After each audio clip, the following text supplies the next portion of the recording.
بسم الله الرحمن الرحيم اعوذ باللہ السمیع العلیم من الشیطان الرجیم بسم اللہ الرحمن الرحیم ربنا آتنا فی الدنیا حسنۃ وفی الآخرۃ حسنۃ وقنا عذاب النار۔ عزیز طلباء السلام علیکم ورحمۃ اللہ وبرکاتہ۔ شرح المدوم کتاب جہاد درس نمبر 475 میں غنیمت کے اموال منقول کی تقسیم کا طریقہ کار ذکر ہوگا۔ تیسری فصل میں غنیمت کے بارے میں بحث ہو رہی ہے کتاب جہاد میں، تو اس درس میں غنیمت کے اموال منقولہ کی تقسیم کا طریقہ ذکر ہوگا۔ غنیمت کی تقسیم میں گھڑ سوار کے لیے 2 حصے اور پیدل کے لیے 1 حصہ قرار دیا گیا ہے۔ متعلقہ مسائل اور فروعات بیان ہوں گے، روایات اور احادیث کا تذکرہ ہوگا اور عبارت کی تشریح اور تطبیق پیش کی جائے گی۔ غنیمت کی تقسیم سے پہلے 6 حصے جدا کیے جاتے ہیں جن کی تفصیل سابقہ درس میں بیان ہو چکی ہے۔ اس کے بعد جو باقی بچ جاتا ہے وہ تمام لشکر والوں میں جنہوں نے جنگ کی ہے یا جنگ کے لیے حاضر ہوئے ہیں، اگرچہ انہوں نے جنگ نہ کی ہو تو ان میں تقسیم کیا جاتا ہے۔ حتیٰ وہ بچہ بھی، اس کو بھی 1 حصہ دیا جاتا ہے کہ جو غنیمت کی جمع آوری کے بعد اور تقسیم سے پہلے پیدا ہوا ہو۔ اسی طرح جو لوگ لشکر کی مدد کے لیے آئے ہوں تاکہ ان کے ساتھ مل کر جنگ کر سکیں لیکن جنگ کو نہ پہنچے ہوں تو ان کو بھی 1 حصہ دیا جائے گا، یا وہ پہنچ چکے ہوں، لشکر کے ساتھ ملاق ہو چکے ہوں اور ابھی غنیمت تقسیم نہ ہوئی ہو۔ لیکن وہ لوگ جو جنگ کے علاوہ دوسرے کاموں کے لیے ساتھ ہوتے ہیں، جیسے وہ لوگ کہ جو کسی صنعت و حرفہ یعنی پیشے وغیرہ کے لیے حاضر ہوئے ہیں، جیسے ڈاکٹر ہے اور سبزی فروش ہے یا اس طرح کے دوسرے جو مختلف کاروبار ہوتے ہیں، تو ان کو غنیمت سے حصہ نہیں دیا جائے گا اگر انہوں نے جنگ نہ کی ہو۔ ہاں، اگر انہوں نے اپنے کاروبار کے علاوہ جنگ میں شرکت کی بھی قصد کی ہو، چاہے جنگ کی ہو یا نہ، تو ان کو بھی حصہ دیا جائے گا۔ عبارت کو دیکھتے ہیں۔ فرمایا حَتَّ الطِّفْلِ ذَكَرِ مِنْ أَوْلَادِ الْمُقَاتِلِينَ دون غیرہم ممن حضر لصنعت او حرفت کالبیطار والبقال والسائس والحافظ اذا لم يقاتلوا المولود بعد الحیازہ وقبل القسمہ۔ یہ سابقہ عبارت کے ساتھ متعلق بھی ہے کہ جب 6 حصے جدا کر لیے جائیں تو باقی کو مقاتلین میں، اور جو لوگ جنگ کی غرض سے حاضر ہوئے ہیں تو ان کو ان میں تقسیم کیا جاتا ہے۔ اسی کا تتمہ ہے کہ حتی الطفل ذکر، حتیٰ کہ اگر جنگجوؤں میں سے کسی کی اولاد میں سے بچہ پیدا ہوتا ہے، لڑکا پیدا ہوتا ہے، تو اس کے لیے بھی حصہ نکالا جائے گا۔ دون غیرہم ممن حضر لصنعت، لیکن دوسرے لوگ جو کسی صنعت یا حرفے کے لیے، کسی پیشے کے لیے وہ حاضر ہوئے ہیں تو ان کو غنیمت میں سے حصہ نہیں ملے گا۔ کالبیطار، حیوانوں کے ڈاکٹر کو کہتے ہیں، والبقال، سبزی فروش کو کہتے ہیں، والسائس، ماہر کو کہتے ہیں جو کسی جماعت کی رہنمائی کرتا ہے اپنی عقل و تدبیر کے ذریعے، حافظ یعنی کہ اموال کی حفاظت کرنے والا، اذا لم یقاتلوا، جب ان لوگوں نے جنگ میں حصہ نہ لیا ہو اور اس کی نیت بھی نہ رکھتے ہوں تو پھر ان کو حصہ نہیں ملے گا۔ صنعت اور حرفت کے بارے میں یہ کہا جاتا ہے کہ ان میں فرق بھی پایا جاتا ہے۔ صنعت وہ ہوتی ہے کہ جس میں پہلے سے کچھ آگاہی اور علم ضروری ہوتا ہے تاکہ وہ اپنے مقصد تک پہنچ سکے، تو یہ استاد کے سامنے شاگردی کرنے کے ساتھ حاصل ہوتی ہے۔ نجار ہے تو اس کو سانے بھی کہتے ہیں، لیکن تاجر جو ہوتا ہے اس کو سانے نہیں کہتے، کیونکہ نجاری جو بڑھئی کا کام ہے تو اس کے لیے استاد کے سامنے شاگردی کرنا اور اس میں مہارت حاصل کرنا ضروری ہوتی ہے، لیکن تجارت کے لیے پہلے سے اس طرح پریکٹس ضروری نہیں ہے، بلکہ اس نے کام کرنا ہے، پھر اس میں منافع ہوتا ہے یا نہیں ہوتا وہ بعد میں دیکھا جاتا ہے۔ حتی الطفل المولود بعد الحیازت وقبل القسمت، حتی وہ بچہ بھی جو لشکر والوں میں سے کسی کا پیدا ہوا ہے، المولود بعد الحیازہ، جو غنیمت کے جمع ہونے کے بعد، وقبل القسمہ، اور اس کے تقسیم ہونے سے پہلے پیدا ہوا ہو، اس کا بھی حصہ نکالا جائے گا۔ وَكَذَا الْمَدَدُ الْوَاصِلُ إِلَيْهِمْ لِيُقَاتِلَ مَعَهُمْ فَلَمْ يُدْرِكِ الْقِتَالَ حِينَئِذٍ أَيْ حِينَئِذ يَكُونُ وُصُولُهُ بَعْدَ الْحِيَاضَةِ وَقَبْلَ الْقِسْمَةِ۔ اسی طرح جو لوگ لشکر کی مدد کے لیے آتے ہیں اور ان کے ساتھ پہنچ جاتے ہیں تاکہ ان کے ساتھ مل کر جنگ میں شریک ہوں، فَلَمْ يُدْرِكِ الْقِتَالَ لیکن وہ جنگ کو درک نہیں کر پاتے، حِينَئِذٍ لیکن وہ اس وقت پہنچ چکے تھے کہ جب غنیمت جمع ہو گئی اور ابھی تقسیم نہیں ہوئی تو ان کو بھی حصہ دیا جائے گا چونکہ وہ بھی جنگ کی غرض سے پہنچے ہیں۔ اے حِينَئِذ يَكُونُ وُصُولُهُ یعنی مدد کرنے والوں کا پہنچنا بعد الحیازہ غنیمت کی جمع بندی کے بعد، وقبل القسمہ لیکن اس کو تقسیم کرنے سے پہلے یہ پہنچ گئے ہوں تو ان کو بھی حصہ دیا جائے گا۔ للفارس سہمان فی المشہوری وقیل ثلاثۃ تو جو گھڑ سوار ہیں ان کو 2 حصے دیے جائیں گے، مشہور فقہائے شیعہ کا نظریہ یہی ہے۔ وقیل ثلاثۃ اور ایک نظریہ یہ ہے کہ گھڑ سوار کو 3 حصے دیے جائیں گے۔ وللراجل وهو من ليس له فرس سواء كان راجلا ام راكبا غیر الفرس سهم اور جو شخص پیدل شریک ہوا ہے وہ شخص کے جس کے پاس گھوڑا نہیں تھا، چاہے وہ پیدل تھا یا کسی اور جانور پہ وہ سوار تھا گھوڑے کے علاوہ، تو اس کو بھی راجل اور پیدل شمار کیا جائے گا۔ اس کے لیے کتنا ہے؟ سہمن، ایک حصہ ہے۔ والذی الافراس وان کثرت ثلاثۃ اسہم اور اگر کسی کے پاس ایک سے زیادہ گھوڑے ہیں تو بے شک بہت زیادہ بھی ہوں تو اس کو 3 حصے دیے جائیں گے۔ مثلا اگر 2 گھوڑے ہیں، 10 گھوڑے ہیں تو پھر ہر صورت میں اس کو 3 حصے ملیں گے، ہر گھوڑے کے لیے علیحدہ حصہ نہیں ہے۔ وَلَوْ قَاتَلُوا فِي السُّفُنِ وَلَمْ يَحْتَاجُوا إِلَىٰ أَفْرَاسِهِمْ لِصِدْقِ الْإِسْمِ وَحُصُولِ الْكُلْفَةِ عَلَيْهِمْ بِهَا۔ اب مسئلہ یہ ہے کہ اگر انہوں نے جنگ کی ہو کشتیوں میں، وَلَمْ يَحْتَاجُوا إِلَىٰ أَفْرَاسِهِمْ اور جنگ میں انہیں گھوڑے کی ضرورت ہی نہ پڑی ہو، تو آیا ان کو 1 حصہ ملے گا جو گھوڑے ساتھ لائے ہیں یا ان کو 2 حصے ملیں گے؟ تو فرماتے ہیں جو گھوڑے سوار ہیں تو ان کو 2 حصے ملیں گے جو ساتھ لائے ہیں، اگرچہ گھوڑے پر سوار ہو کر انہوں نے جنگ نہیں کی، کیونکہ جنگ تو کشتیوں میں ہوئی ہے۔ اس کی 2 دلیلیں ہیں۔ لِصِدْقِ الْإِسْمِ کیونکہ نام صدق کرتا ہے کہ وہ گھوڑے ساتھ لائے ہیں، یہ فارس ہیں، گھوڑ سوار ہیں۔ وَحُصُولِ الْكُلْفَةِ عَلَيْهِمْ بِهَا اور دوسری دلیل یہ ہے کہ گھوڑے ساتھ لانے کی وجہ سے ان کے لیے وہ جو مشقت ہے وہ تو حاصل ہو چکی ہے، تو اس کلفت اور زحمت کے لیے ان کے لیے جو حصہ قرار دیا گیا ہے تو وہ ان کو ملنا چاہیے۔ یہاں پر عبارت کے حوالے سے ایک تو زبدہ فقیہ شرح جو ہے اس میں لصدق الاسہم لکھا ہوا ہے، جلد 3 صفحہ 663 پہ، اور دوسرا روضہ بہیہ یعنی شرح لمہ جو ہے مرکز نشر مکتب الاعلام الاسلامی انتشارات دفتر تبلیغات اسلامی حوزہ علمیہ قم 2 بڑی جلدوں میں جو ہے، تو یہ 1365 ان کی شمسی کے لحاظ سے طبع ہے، بڑی پرانی طبع ہے، ابھی وہ 1400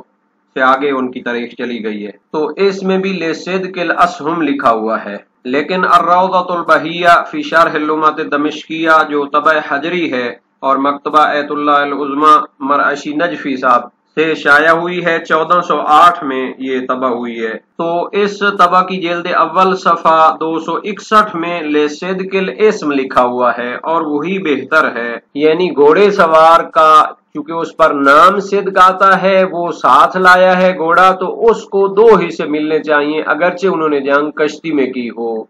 اور گھوڑے کی ضرورت انہیں نہ پڑی ہو۔ وَلَا يُسْهَمُ لِلْمُخَذِّلِ وَهُوَ الَّذِي يَجْبُنُ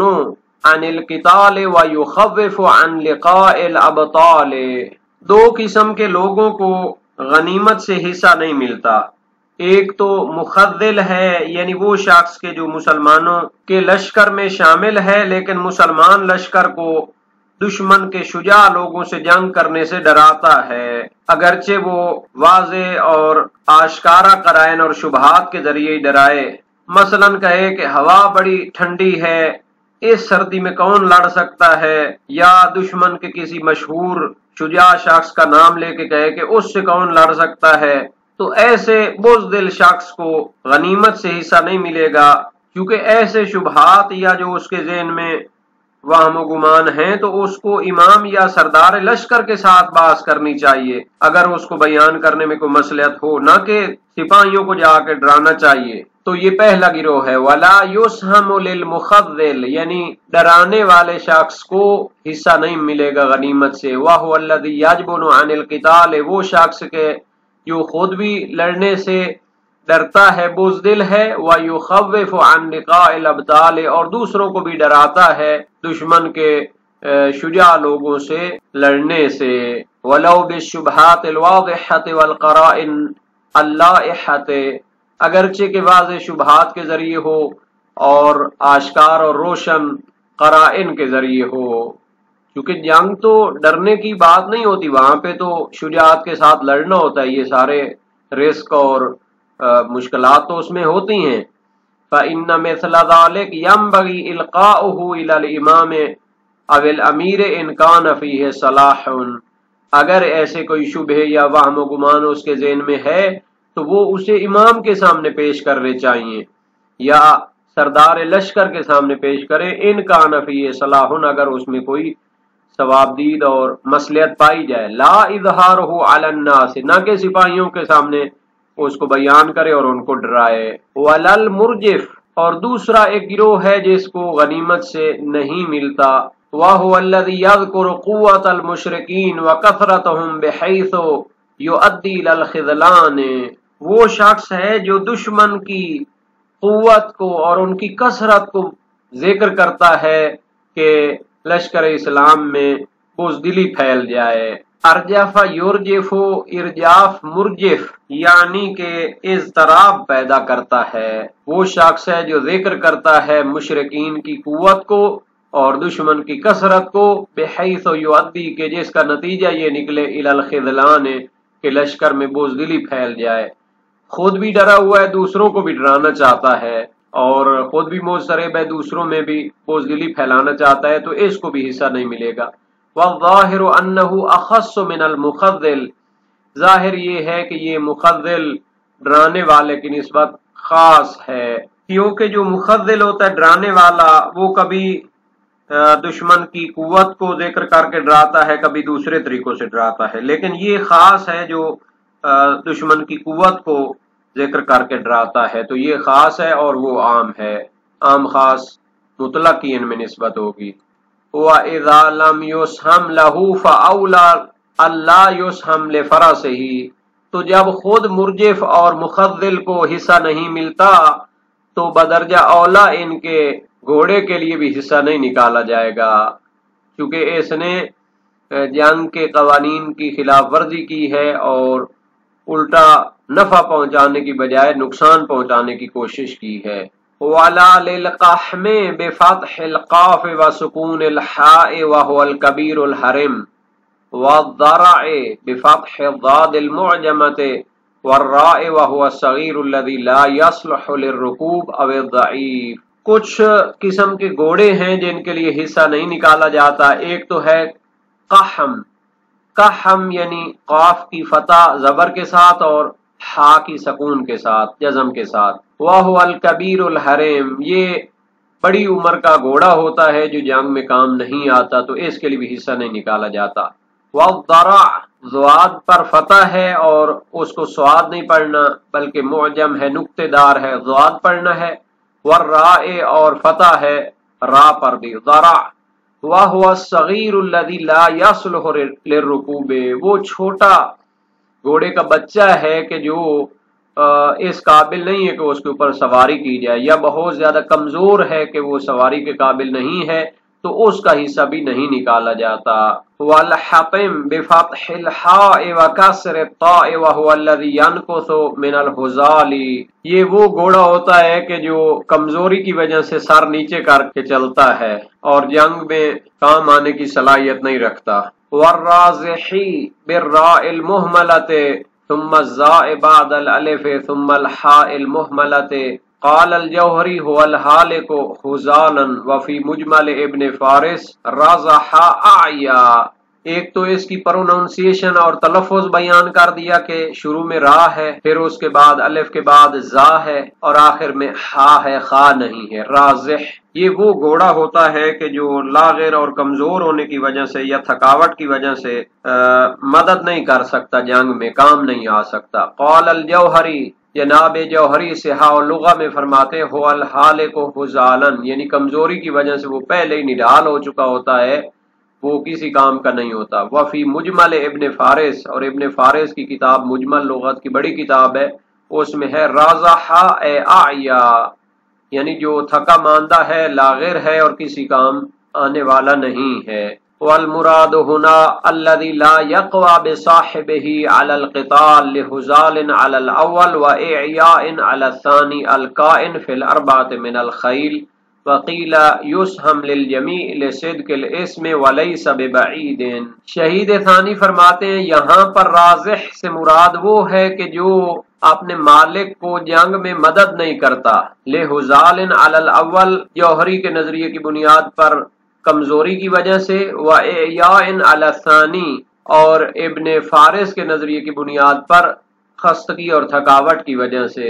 الکائن فی الاربعۃ من الخیل، یہ شہید اول کی عبارت میں من الخیل، جار مجرور کو کسی کے ساتھ متعلق کرنا ہے تو فرماتے ہیں ایک فعل عمومی کان یکون سے کائن،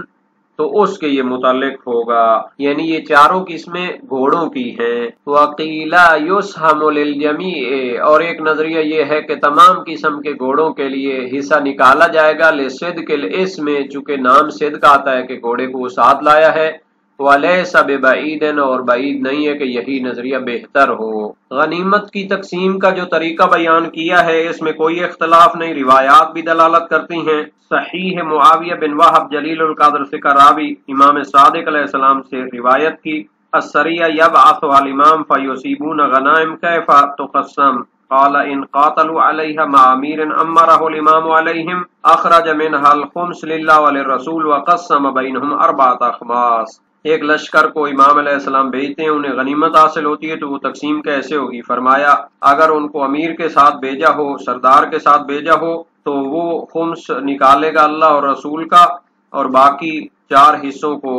ان میں تقسیم کرے گا۔ وسائل وشیہ باب 41 ابواب جہاد العدو۔ مرسل حماد بن عیسیٰ امام ابو الحسن علیہ السلام سے اسی باب میں ہے۔ اسی طرح حفص بن غیاث کی روایت بھی تفصیل کے ساتھ اس مطلب کو بیان کرتی ہے۔ وسائل وشیہ باب 37 ابواب جہاد العدو میں ہے، اور طلحہ بن زید کی امام صادق علیہ السلام سے روایت بھی ہے، حتیٰ کہ اس پیدا ہونے والے بچے کو بھی حصہ دیا جائے گا جو تقسیم غنیمت سے پہلے پیدا ہوا ہو، اس میں کوئی اختلاف نہیں، روایات بھی دلالت کرتی ہیں۔ مسعد بن صدقہ کی امام صادق علیہ السلام سے روایت ہے، اور ابو البختری کی بھی امام صادق علیہ السلام سے روایت ہے۔ وسائل وشیہ باب 41 ابواب جہاد العدو میں ہے، بلکہ ایک روایت ہے ان نبی اسہم للصبیان بخیبر، نبی اکرم صلی اللہ علیہ وآلہ وسلم نے بچوں کے لیے بھی خیبر میں حصہ نکالا۔ المنتقى من اخبار المصطفیٰ جلد 2 صفحہ 789 حدیث 43-35۔ اور دوسرے کاموں کے لیے جنگ کے علاوہ جو لوگ شریک ہوتے ہیں تو ان کو کچھ نہیں دیا جائے گا، نہ ہی ان کے بچوں کو کچھ دیا جائے گا، کیونکہ غنیمت کی تقسیم کے لیے مقاتلین اور مجاہدین کو عنوان قرار دیا گیا ہے، اور جو مدد کے لیے آتے ہیں تو ان کو بھی حصہ دیا جائے گا۔ حفص کی روایت ہے اور ابو البختری کی روایت بھی اس پر دلالت کرتی ہے۔ گھوڑ سوار کے لیے 2 حصے ہوں گے تو روایات اس پر دلالت کرتی ہیں، مشہور نظریہ بھی یہی ہے۔ حفص بن غیاث کی روایت ہے تو کیف تقسم الغنیم بینہم، فرمایا للفارس سہمان وللراجل سہمون۔ وسائل وشیہ باب 38 ابواب جہاد العدو میں ہے، اور غیر شیعہ مصادر میں مقداد رضی اللہ سے ہے آتانی رسول اللہ صلی اللہ علیہ وسلم سہمین، سہمن لی سہمن لفرسی، کتاب نصب الرایہ جلد 3 صفحہ 417 میں ہے۔ اور علامہ ابن جنید اسکافی اور اکثر غیر شیعہ فقہا میں ہے کہ گھوڑ سوار کو 3 حصے دیے جائیں گے۔ اسحاق بن عمار کی امام صادق علیہ السلام سے روایت بھی اس پر دلالت کرتی ہے، اور ابو البختری کی روایت بھی امام صادق علیہ السلام سے ہے، تو اس سے اضطراری حالات کو مراد دیا جاتا ہے، یعنی اس کی جہت صدور ثابت نہیں ہے۔ اور یہ جو فرمایا تھا 2 یا زیادہ گھوڑوں کے لیے پھر 3 حصے ہی ہوتے ہیں، اس میں کوئی اختلاف نہیں۔ حسین بن عبداللہ کی روایت ہے، اس نے اپنے والد گرامی کے واسطے سے، اپنے دادے کے واسطے سے امیر المومنین علیہ السلام سے روایت کی ہے، اور یہ روایت وسائل و شیعہ باب 42 ابواب جہاد العدو میں ہے، یا اب کے غیر شیعہ مصادر سے نبوی روایت ہے۔ کان یسہم للخیل وکان لا یسہم للرجل فوق فرسین وَإِن كَانَ مَعَهُ عَشْرَةَ افراس، گھوڑے کا حصہ نکالتے تھے لیکن 2 گھوڑوں سے زیادہ کا حصہ نہیں نکالتے تھے، اگرچہ اس کے ساتھ 10 گھوڑے ہوں، اور اگرچہ وہ کشتیوں میں جنگ کریں تو گھوڑے کا حصہ دیا جاتا ہے۔ تو اس کے لیے حفص بن غیاث کی روایت بھی دلالت کرتی ہے، اور یہ کافی طولانی روایت ہے، وسائل و شیعہ باب 38 ابواب جہاد العدو میں ہے۔ اور مخزل و مخوف اور مرجف اور مضطرب کو کچھ نہیں ملتا، چونکہ وہ تو جنگجو شمار ہی نہیں ہوتے۔ پھر جو گھوڑوں کی 4 قسمیں کی ہیں تو بعض نے کہا ہے کہ ان کے لیے حصہ نہیں نکالا جاتا، یہ ابن جنید اسکافی کا بھی نظریہ ہے، لیکن شیخ طوسی نے مبسوط اور خلاف میں، اور ابن ادریس ہلی نے بھی، اور محقق ہلی نے، علامہ ہلی نے، اور فقہاء شیعہ کی ایک جماعت نے کہا ہے کہ ان کے لیے بھی حصہ نکالا جائے گا، چونکہ ان پر نام صدق کرتا ہے، اور ان کی تعریفیں جواہر الکلام میں، مبسوط شیخ طوسی میں، مسالک الافہام میں، اور منتہی المطلب میں بھی ذکر ہیں۔